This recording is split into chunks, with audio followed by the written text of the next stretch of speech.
Welcome to the deep dive. So you've brought us this really interesting audio from the Doom Room, that X-Space show. Yeah, with Fringe, Tiftastic, Doomer Daddy, and Jason Jorjani as guests this time. It was quite a conversation. 6 hours worth. So think of this as our attempt to pull out the core ideas for you, the learner. We're going to focus on their take on reality, human origins, the cosmos, and some pretty wild historical stuff they presented as fact. Exactly. We're digging into their cosmology, their ontology, how they see being itself, plus anthropology, the soul's origin, and their view of history, both on Earth and way beyond. Right. Our goal is just to lay out what they discussed, the framework they built in that conversation. No commentary from us, just presenting their ideas. Ready to jump in? Let's do it. He's there mainly to talk about his new book, Closer Encounters. Closer Encounters. Got it. And he flags it as a big one. He does. Calls it complex, sort of encyclopedic on UFOs.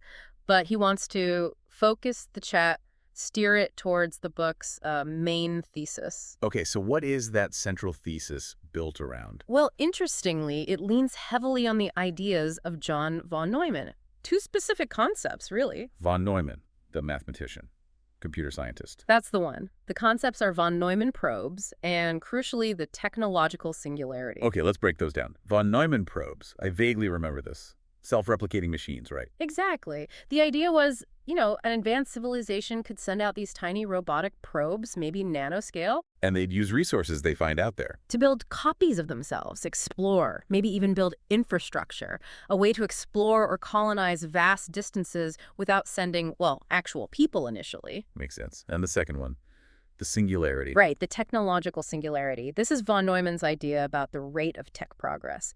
He saw it accelerating, feeding into itself. Like AI breakthroughs leading to biotech breakthroughs, which feed back into AI, that kind of loop. Precisely. And he predicted this exponential growth would eventually hit a point, a singularity, where technology develops so fast and in such interconnected ways. That we just can't predict what happens next. Yep. Our models break down. That's the core idea. It's a point beyond our current human ability to forecast or even really comprehend. Wow. Okay. And Jorjani sees this as the key lens for his book. He says it's the perfect framework, yeah. It helps him tackle that big question. Yeah. What's really behind the UFO phenomenon? So does he lean towards non-human intelligence, NHI, aliens? He acknowledges that possibility, even brings up the idea of a trickster archetype involved, maybe like Prometheus, Something genuinely non-human. But there sounds like a but coming. There is, because interestingly, Jorjani argues that the control system, the thing managing the secrecy around UFOs, he thinks that's primarily human. Not NHI pulling the strings behind the scenes. Humans. Mostly human, yeah. Driven by, and this is his description, things like arrogance, maybe even sadism, not the NHI itself, but the human structures keeping it under wraps. It's a different take than you often hear. Usually it's the government covering up aliens, not humans, running the whole show with that kind of motivation. Exactly. It shifts the focus. And they touch on defining singularity technology, too. How do they define it? The idea proposed is, it's technology that inevitably leads to all the other singularity tech. You get one, you eventually get them all. Like zero-point energy, true AGI, cracking the genome. Yeah. They're all interlinked. Yeah, Jorjani seems to agree with that interconnectedness. If you unlock one, the others become almost inevitable. Okay, so how does this connect back to, say, ancient history? Because you mentioned ancient civilizations earlier. Right. This is where it gets really wild. Jorjani floats the idea that maybe, just maybe, humanity already hit a singularity way back. In our distant past. How? What's the evidence? He points to megalithic sites. Baalbek in Lebanon, Sacsayhuaman in Peru, Abydos in Egypt. Places with those enormous, perfectly fitted stones. Exactly. He highlights the precision engineering, stuff that seems, beyond even what we can do today, let alone what we think ancient people could do. So the argument is, these structures hint at a lost, super advanced technology baseline. That's the implication. Maybe we're not the first technological civilization on Earth that really challenges that linear view of progress, It definitely does. But wait, you also mentioned Mars. Yes. So Jorjani brings in remote viewing evidence, people like Ingo Swann, Joe McMongol. Remote viewing, that's the psychic perception stuff. Right. And apparently, back in the day, before we had good surface images, they described seeing things on Mars, blasted ruins, but also high-precision megalithic structures. Where on Mars? In places like Cydonia, the Face on Mars area, and Utopia Planitia. specific locations. And did later probes show anything there? Well, photos showed intriguing geology anomalies, but the connection Jorjani makes is to the work of physicist John Brandenburg.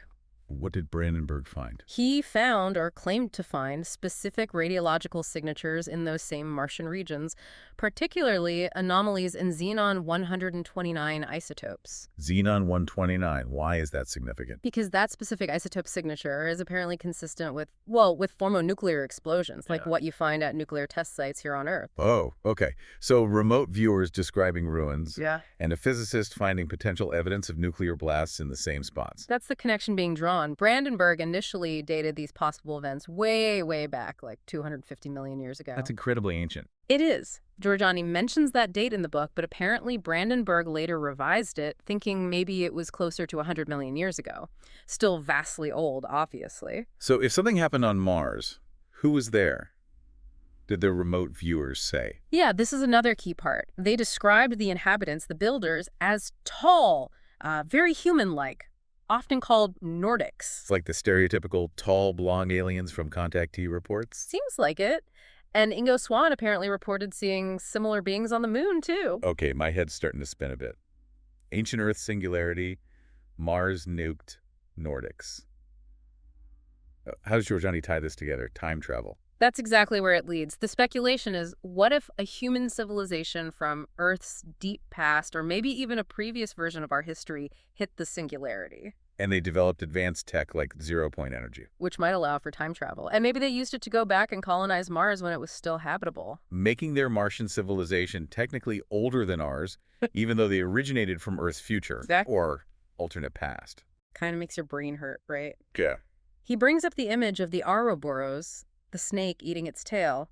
History as a loop, not a straight line. A cycle of rise and fall. Maybe timelines folding back on themselves. Something like that. They even briefly question if our whole concept of linear time is right.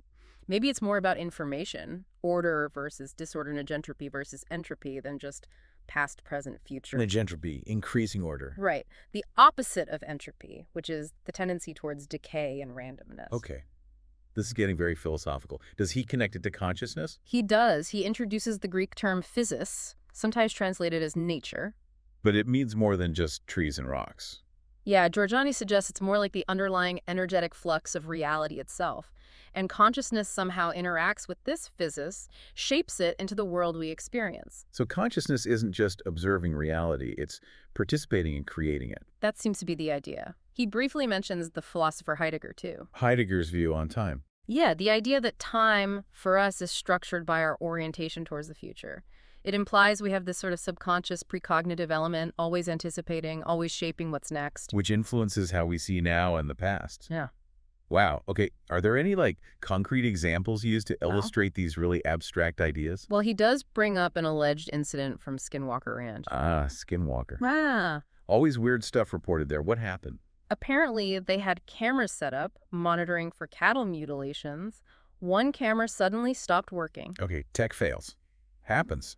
But another camera was filming the first one, and it supposedly recorded the duct tape holding the first camera being removed, and the camera disconnected. In a split second. Supposedly incredibly fast, yeah. Yeah. And without disturbing the cattle nearby. That's hard to explain conventionally. Yeah. How does Jorjani interpret that? He sees it as possible evidence for an intelligence that can operate from outside our normal frame of reference, something that can, quote, recode our world. Like editing the simulation. Managing a simulacrum, as he calls it. That's the implication he draws from it, which leads him to make a distinction. Between what? Between a potentially genuine, maybe truly alien NHI that might be running the simulacrum. And the Nordics? And the Nordics, exactly. He suggests the Nordics might be more like, well, players within the simulation, maybe. And they use the Greys, the classic big-headed gray aliens, as a kind of workforce. Cybernetic labor. For doing things like abductions. That's the theory he puts forward. He mentions cases like Travis Walton, Whitley Strieber, Betty Andreasson, cases where Greys seem to be working for Nordic-type beings. Okay, so if there's this NHI managing the system, and then Nordics and Greys operating within it, is there conflict? Jorjani theorizes maybe yes. A struggle over entropy, essentially. A fight against the heat death of the universe, kind of, extending cosmic life. Something along those lines. And maybe the NHI is actively messing with the Nordic societies, disrupting them, provoking them. Why? To force innovation. Yeah. To push them towards better, more ordered, nigentropic ways of organizing. That's the speculative idea, a kind of dialectical process driven by the NHI. So, back to the Nordics, are they extraterrestrial then, or not? That term gets blurry, doesn't it? Jorjani seems to lean towards them being these time-traveling humans from Earth who colonized Mars long ago. The Anunnaki connection he mentioned? Potentially, yeah. So not extraterrestrial in the sense of coming from another star system originally, but from Earth's past or a different timeline branch. Which makes you wonder, if humans achieved this level of tech before, what happened to us now? Did we lose something? The conversation touches on that. Maybe our psychic abilities, things like telepathy or precognition, have atrophied because we focus so much on external technology instead. And maybe things we think are alien influences, like imposing hierarchy, kingship, maybe certain religions? Maybe those actually came from these advanced, time-traveling humans trying to shape our development. And maybe they even induced a kind of collective amnesia about our true past. Amnesia. Wow. Yeah. Okay, now, there was a really provocative connection mentioned in the outline. The Nazis. Uh-huh. The question is bluntly asked. Are the Nazis the Nordics?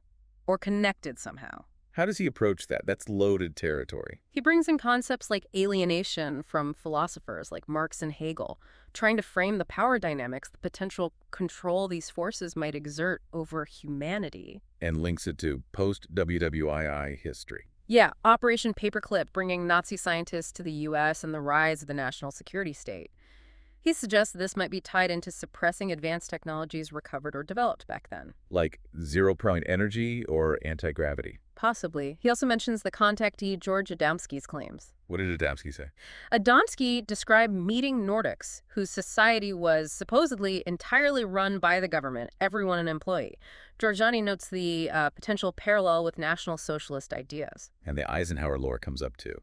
Meeting Greys and Nordics. Briefly, yeah. The story goes Eisenhower met both, and the Nordics presented themselves as the good guys, warning against the Greys. But, you know, that's deep in UFO mythology. Okay. Then the discussion pivots pretty hard, right, into real-world geopolitics. It does. And Jorjani states he has a background in this area involved in what he calls regime change efforts. Okay. And he makes some strong claims. Very strong. He says it's his belief, based on his knowledge, not just speculation, that the Palestinian leadership and the anti-Israel movement connect back to Odessa. Odessa. Yeah. The organization of former SS officers after the war. That's the one. He claims a Nazi connection to Arafat and that this network was still active, operating out of Lebanon into the 1980s. And even involved U.S. deep state figures. That's his assertion. He stresses how ruthless and dangerous he believes this organization is. It's quite a jarring shift in the conversation. Oh, definitely. From time-traveling Nordics to alleged Nazi networks in modern geopolitics. Okay, what about the listener theories mentioned, the global lobotomy idea? Right, someone proposed this idea that humanity is like a powerful AI, maybe like ChatGPT, but deliberately held back. Mind wiped, genome messed with, abilities stunted by who? The Nordics. That's the theory. To keep us controllable, prevent us reaching our own singularity. They cite things like DMT metabolism, wondering if it's suppressed, or ideas about base 12 math systems maybe being more natural if we had a dormant six-fingered gene. Weird specific examples. Is there any potential, like, physical evidence discussed related to different human types? Well, they bring up the Boskups. Boskups? What are those? Skeletal remains found in South Africa, apparently quite a while ago. The key thing is they had much larger skulls than us and differently shaped longer. Suggesting higher intelligence. Estimates put their potential IQs way up there, maybe 150 to 200 range. And the connection made is that some contactees describe Nordics having very tall foreheads or elongated skulls. And the men in black wearing hats. Yeah, the old trope about them wearing fedoras maybe to hide an unusual head shape. It's all very speculative, linking these different threads. Did mainstream science say anything about the Boskups?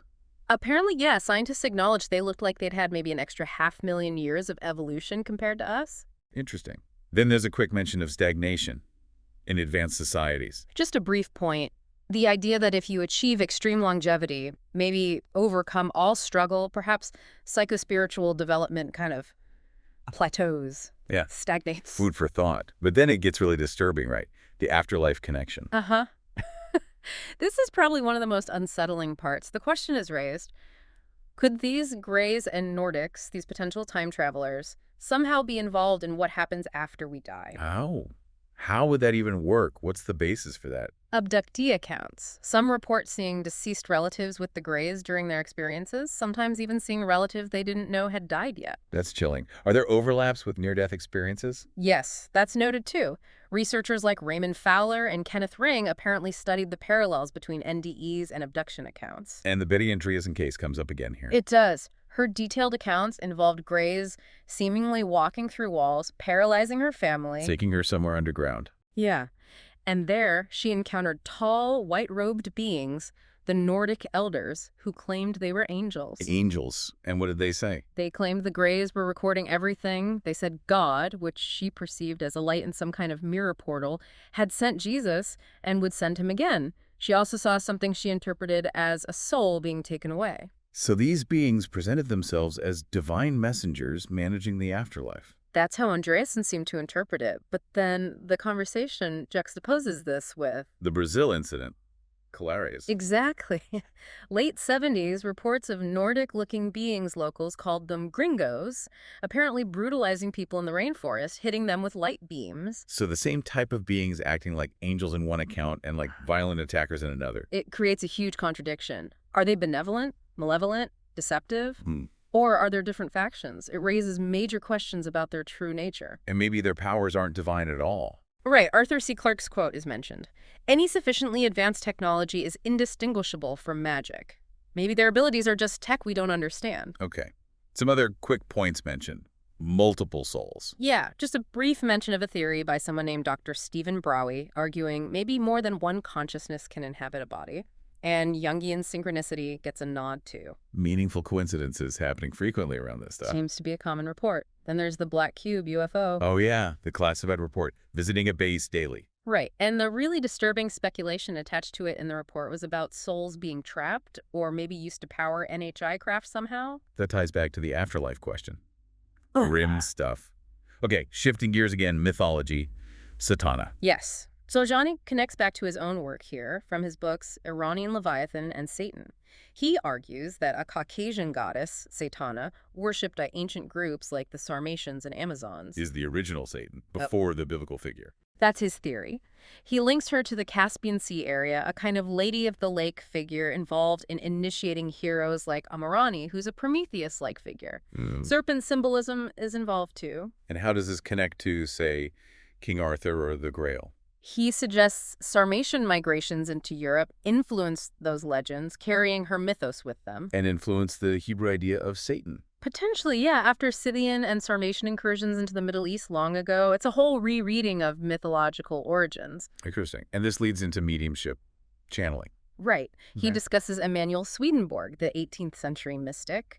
Swedenborg channeled entities claiming to be angels or gods from other planets. But Jorjani sees this as manipulation. He suggests it could be manipulation by various entities, maybe ghosts, maybe bored Nordics, maybe that trickster NHI again, using people with psychic ability. Which raises the possibility that lots of our history, maybe even religions, could be the result of psychic influence from hidden players. That's the unsettling implication. He even cites Islam and the Quran as a possible example, suggesting Muhammad might have been an unwitting medium. Wow, okay. What about those Renaissance air battles? Just a mention of old reports like newspaper accounts from that era describing apparent battles in the sky between different types of craft orbs, cigars, triangles. Suggesting different factions were vying for influence even back then, maybe shaping the Renaissance itself. That's the speculation, yeah. Different groups with different agendas for humanity's future. Then there's phenomenal authorization. What's that? It's this strange idea, sometimes associated with writers like Alan Moore, that creative people can somehow manifest things into reality through their fiction, create characters or concepts that take on a life of their own. Like a form of reality creation. Sort of. And the worry is if someone has that ability, maybe they get noticed by these controlling forces. And tracked, exploited, misguided. Possibly. Whitley Strieber is mentioned again here as a potential example of a talented writer, maybe a medium, whose encounter narratives could potentially have been shaped or co-opted by military intelligence. What about the repair gambit?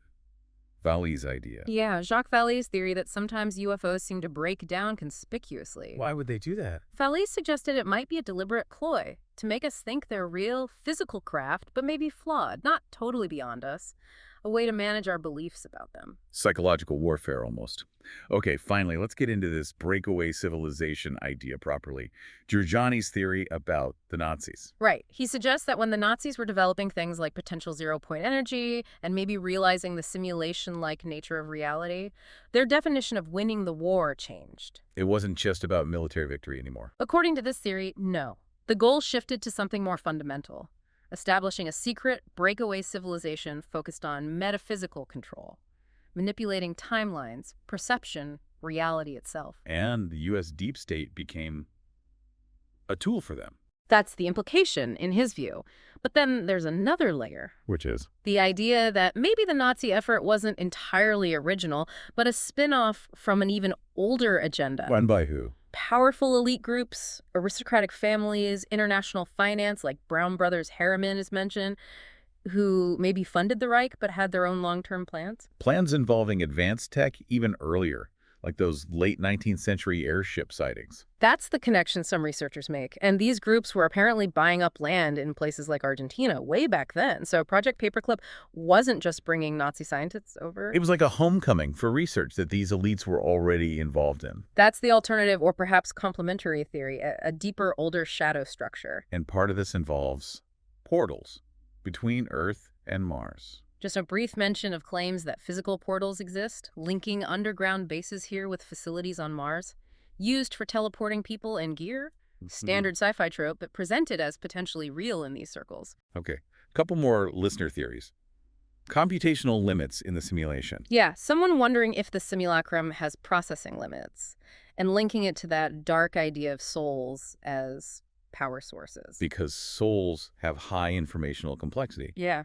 And the 21 grams thing, the alleged weight loss at death. Exactly. That old, scientifically dubious idea gets linked in, along with some story about someone named Paul Garrett. It's all very speculative, trying to connect dots. And Philip K. Dick comes up, a sci-fi writer. Right. His claims about experiencing alternate timelines, remembering fragments of realities that got overwritten. Connecting to the Mandela effect. Yeah. People remembering things differently. Yeah, and a whimsical idea that maybe Dick was somehow hopping creative dimensions. Okay.